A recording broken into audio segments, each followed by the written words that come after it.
বর্তমান পরিস্থিতিতে সীমান্তে ভারতীয় সীমান্তরক্ষী বাহিনী যদি কোনো ধরনের উত্তেজনা ছড়ানোর চেষ্টা করে তবে তার জবাব দিতে প্রস্তুত রয়েছে বিজিবি, এমনটা জানিয়েছেন স্বরাষ্ট্র উপদেষ্টা জাহাঙ্গীর আলম চৌধুরী।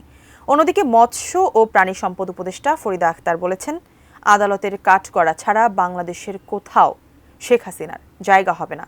বিকেলে পিলখানায় বৈষম্য বিরোধী আন্দোলনে আহতদের সহায়তায় এক অনুষ্ঠানে এসব কথা বলেন তারা। রেজন ফয়েজের রিপোর্ট।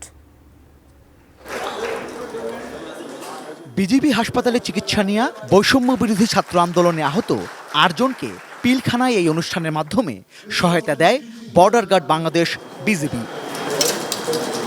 এদের মধ্যে কাউকে নগদ ১ লাখ টাকা এবং কাউকে অটোরিকশা, রিকশা এবং ভ্যান সহায়তা হিসাবে দেওয়া হয়েছে।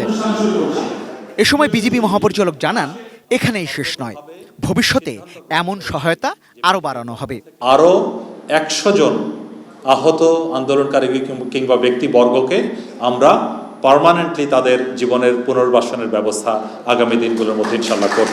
বৈষম্য বিরোধী ছাত্র আন্দোলনের সমন্বয়ক হাসনাত আবদুল্লাহ এ সময় পিলখানা হত্যাকাণ্ডের দ্রুত বিচার দাবি করে বলেন, ভবিষ্যতে এদেশে আর ফ্যাসিবাদ ফিরে আসতে দেয়া হবে না। স্বাস্থ্যকর অল টাইম ফ্যামিলি কেক, সব সময় অল টাইম হেলদি লাইফ।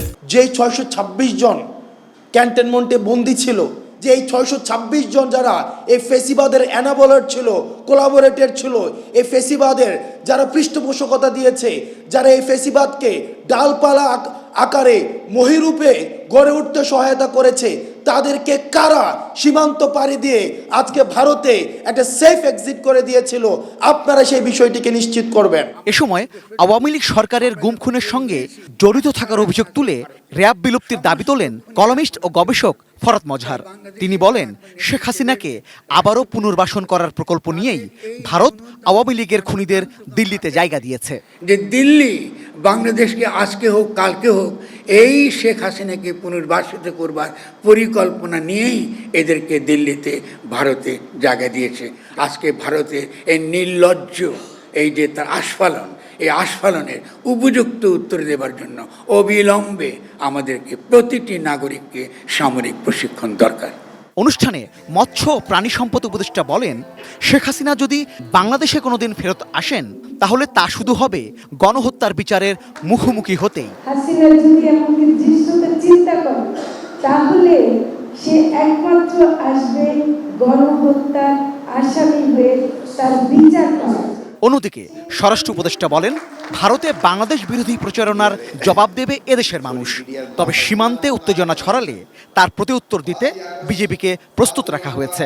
ভারতের জনগণ যেমন ধরেন করছে, কি বলে প্রসেশন করছে, ওই ক্ষেত্রে তো আর বিজেপি প্রসেশন করবে না, ওই ক্ষেত্রে প্রসেশন করবে না আপনারা, বাংলাদেশ জনগণ করবে। আর যদি বিএসএফ এর থেকে কোনো ধরনের উত্তেজনা বা অন্যরকম কোনো কিছু হয়, ওটার প্রতিকার করবে হলো বিজেপি। ওই রকমই নির্দেশনা আছে, ওই রকমই নির্দেশনা আছে, ওই রকমই নির্দেশনা আছে, প্রস্তুতিও আছে এবং ওই ধরনের প্রস্তুতিও আছে। রেজওয়ান ফয়েজ, এটি নিউজ, ঢাকা।